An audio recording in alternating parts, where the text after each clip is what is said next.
मशकूर अहमद साहब, एक बड़ा प्रश्न खड़ा होता है कि अब राष्ट्रीय पार्टी नहीं कहूँगा, नहीं वकील साहब बगल में बैठे वो नाराज हो जाएंगे, बार बार मैं उनकी पार्टी को बुलाऊं इसलिए समस्या आएगी। एक बड़ा प्रश्न ये खड़ा होता है, कांग्रेस सबसे पुरानी पार्टी है, पुरानी में आप कोई क्लेम नहीं कर सकता, ठीक है ना, वो तो उसका बर्थ सर्टिफिकेट देख लो, अपना देख लो। कांग्रेस सबसे पुरानी पार्टी है, तो अभी आम आदमी पार्टी ने, मुझे लगता है विपक्ष की एकता में सबसे बड़ी समस्या आम आदमी पार्टी और कांग्रेस के जन्म पत्री के मिलान का है। क्या गुण ही नहीं मिल रहे पत्री में एक भी? क्या उन्होंने कहा कांग्रेस पंजाब और दिल्ली छोड़ दे, भूल जाए तो हम राजस्थान मध्य प्रदेश के बारे में विचार कर सकते हैं। मशकूर अहमद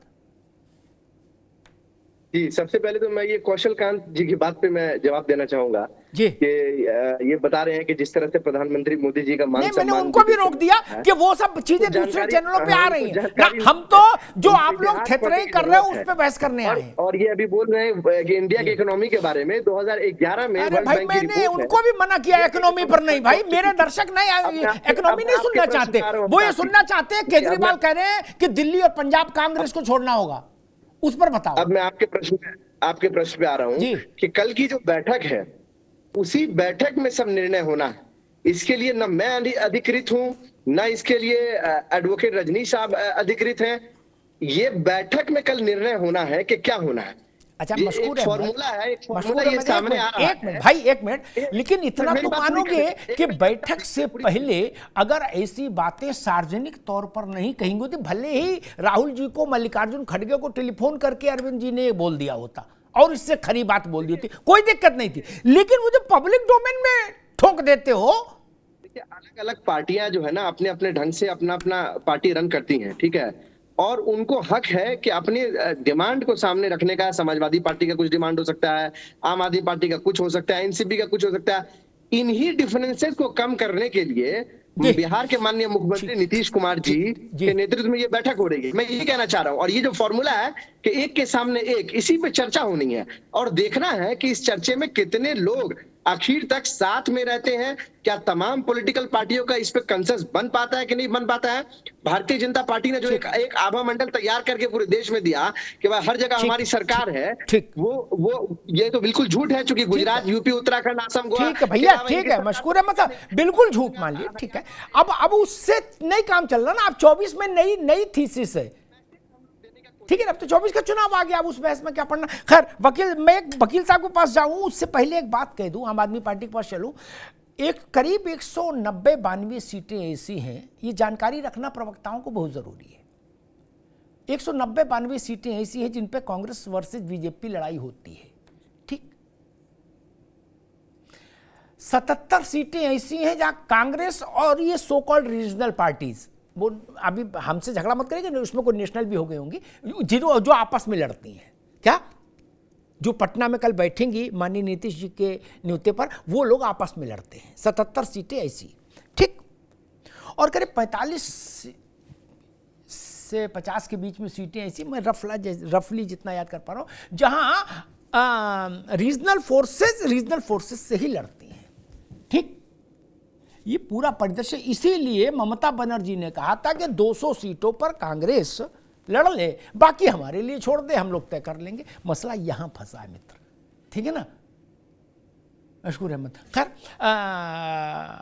जब तक बैठकों का दौर जारी है तब तक तो ठीक ही है। भास्कर जी, बहुत कैटेगरिकली आपकी पार्टी की लीडरशिप ने कहा कि कांग्रेस पंजाब और दिल्ली को छोड़े हमारे लिए, तो हम मध्य प्रदेश, राजस्थान और छत्तीसगढ़ में सोच सकते हैं कि उसके लिए हम छोड़ दें, वहां चुनाव न लड़ें। इस बात का अर्थ क्या है और ये बात विपक्षी दलों की एकता को कितना मजबूत करेगी? देखिए, मैं सुधार करना चाहूंगा। जिस तरह से मीडिया में और डिबेटों में इस बातों को लेके आया जाता है, वो वास्तविकता नहीं है। पहले तो मैं आपको ये लेटर दिखा दूं, जिस लेटर पे आप चर्चाएं कर रहे हैं, जो माननीय मुख्यमंत्री अरविंद केजरीवाल ने सभी विपक्षी के नेताओं को लिखा है।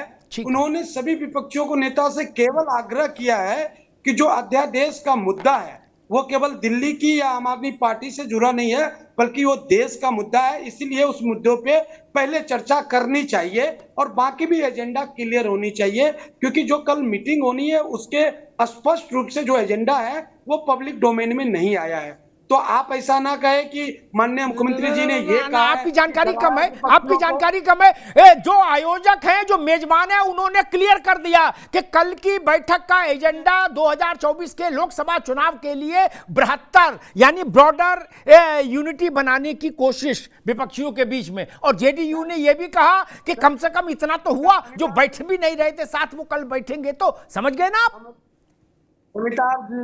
अमिताभ जी, जब मैं एजेंडा की बात कर, देखिए अमिताभ जी, आप जो बात 2024 वो तो ये तो इट इज ओपन सीक्रेट, सबको पता है कि 2024 के चुनाव को लेके हो रहा है।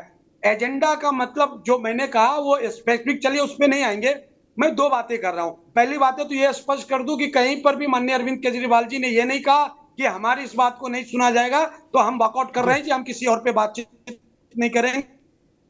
दूसरी बात है जो आपने ये कहा कि जो सौरभ भारद्वाज जी हमारे मंत्री हैं, जो प्रेस कॉन्फ्रेंस में ये मीडिया में गलत तरह से तथ्य रखे जाते हैं, उन्होंने जब प्रेस कॉन्फ्रेंस किसी मुद्दे को लेकर किया, खंडन करने दो ना, आप क्या कर रहे हो? आप सौरभ बराबर हो? नहीं ना, वो मंत्री है, नहीं बड़ा नेता है। जब उसने कहा तो आप उसकी बात का खंडन करेंगे? गजब करते हो।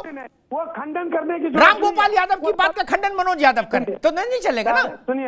सुनिए ना और हमको समझा रहे हो, गजब करते हो। अरे भाई, सौरभ भारद्वाज ने ये बोला कि नहीं बोला कि अगर पंजाब और दिल्ली कांग्रेस नहीं छोड़ेगी तो हम मध्य प्रदेश, राजस्थान, छत्तीसगढ़ में चुनाव लड़ेंगे? बोला कि नहीं बोला?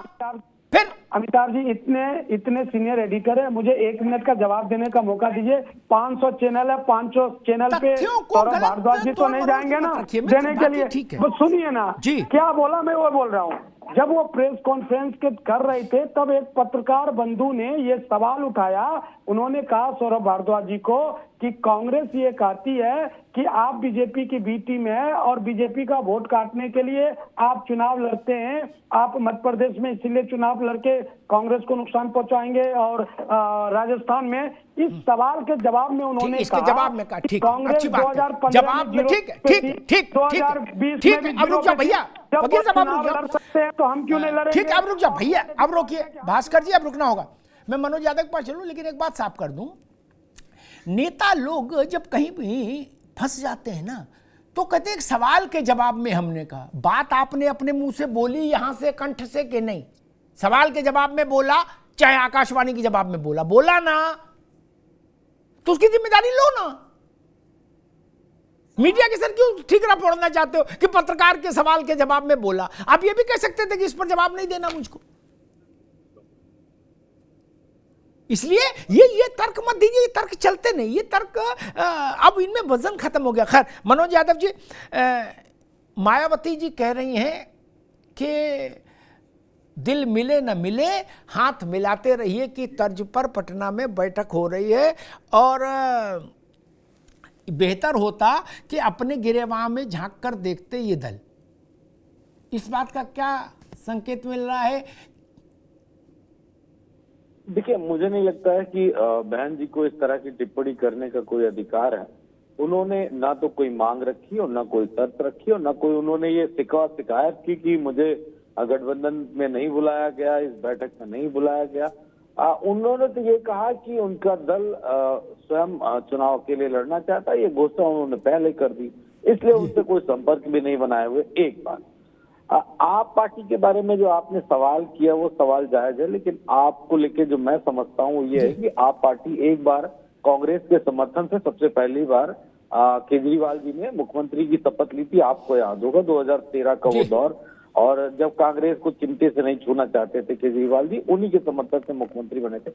इसके बाद उनका कोई अनुभव नहीं है गठबंधन का, जैसा मैं महसूस कर रहा हूँ। और आप तो समझते हैं, आप पत्रकार के साथ साथ एक अनुभवी व्यक्ति भी हैं। गठबंधन में बड़े त्याग और बलिदान होते हैं सीटों के तो वो शायद अभी आप पार्टी को उस बात का अनुभव न होने की वजह से समझना पड़ेगा कि जो बैठक हो रही है उसका उद्देश्य दूसरा है और आपका जो एजेंडा है वो दूसरा है। लेकिन उसके कांग्रेस की तरफ से एक जवाब जरूर हो सकता है। अब आपके खिलाफ अध्यादेश अगर जब आएगा तो बीजेपी के साथ तो कांग्रेस जाने वाली नहीं।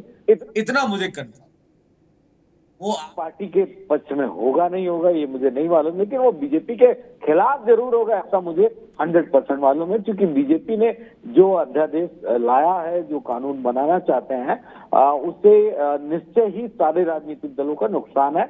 और कोई भी लीडर हो, चाहे वो सौरभ भारद्वाज हो या किसी भी राजनीतिक दल का, बड़ा सोच समझ के कोई बात कहनी चाहिए। और मनोज बाबू, मसला क्या है, ईगो का भी मसला होता है कई बार। मुझे तो याद है जो देश में सबसे कठिन गठबंधन था वो हो चुका, अब दोबारा होने की संभावना अभी तो नहीं, मायावती और अखिलेश यादव का, उससे कठिन कोई गठबंधन नहीं था।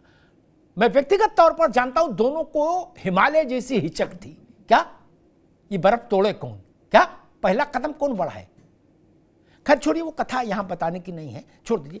मसला ये है मनोज बाबू कि अरविंद केजरीवाल ने टेलीफोन करके मांगा टाइम, ठीक, राहुल गांधी से और मल्लिकार्जुन खड़गे से। उन्होंने पलट के जवाब भी नहीं दिया, टाइम तो नहीं दिया, ये भी नहीं कहा कि भाई ठीक है सोमवार को नहीं मंगल को आना, आगे बुलाएंगे से दिवाली के बाद बुलाएंगे, होली के बाद बुलाएंगे, कुछ भी नहीं कहा, कीप मम। वहां से आता है फिर ये भी उतावले हैं, इनको भी पता नहीं राजनीतिक अनुभव कितना है। आम आदमी पार्टी वालों को ये भी उतावले लोग हैं, इनने ये कि हमने कांग्रेस से टाइम मांगा है राहुल गांधी खड़गे से, इसका ट्वीट भी ठोक दिया। क्या बात आ गई चौड़े में। जब ट्वीट ठोक दोगे तो लोग पूछेंगे भैया वो टाइम मांगा था क्या हुआ। भाई अखिलेश यादव अभी ट्वीट कर दें कि हमने मायावती जी से टाइम मांगा, तो हम उनसे पूछेंगे ना फिर क्या उत्तर आया, वो टेलीफोन आया कि नहीं आया। बिल्कुल, कांग्रेस भी जमींदार है पुरानी, जमींदारी उन्मूलन हो गया, चरण सिंह कर गए, लेकिन कांग्रेस भी जमींदारी छोड़ने को तैयार नहीं, बोले ठीक है देखेंगे। वहीं से ये सारा गल्लूगारा हुआ है, सच्ची बात ये है। बाकी पोस्टर पोस्टर सब कहने की बात है। बोले तुमने मेरी टोपी उछाली, मैं उछालूंगा तुम्हारी भी, बाद में होगा देखा जाएगा, खटोला यही बिछेगा। सारी लड़ाई इस बात की, समझ लीजिए। कौशल कांत जी, वैसे एक बात कहूं, बाय डिफॉल्ट, क्या टेक्नोलॉजी में तो शब्द बहुत कॉमन है बाय डिफॉल्ट, राजनीति में भी बाय डिफॉल्ट कई बार ऐसी लॉटरी लग जाती है कि अपने प्रयासों से नहीं लग सकती वैसी लॉटरी। मैं एक भविष्यवाणी करता हूं, गलत निकल जाएगी तो माफी मांग लूंगा, आप लोग मेरे मित्र हो, मेरा स्वभाव जानते हो। तेलंगाना, छत्तीसगढ़, राजस्थान, मध्य प्रदेश, इन 4 स्थानों में आम आदमी पार्टी चुनाव लड़ भर जाए बस, क्या फिर सब दल एक हो जाओ विपक्षी, भारतीय जनता पार्टी के लिए अखंड राजयोग की प्रबल संभावनाएं बन जाएंगी। और जो लोग मेरी बात का खंडन मंडन कर रहे हैं उनके लिए गुजरात का रिजल्ट असेंबली का देख लेना चाहिए।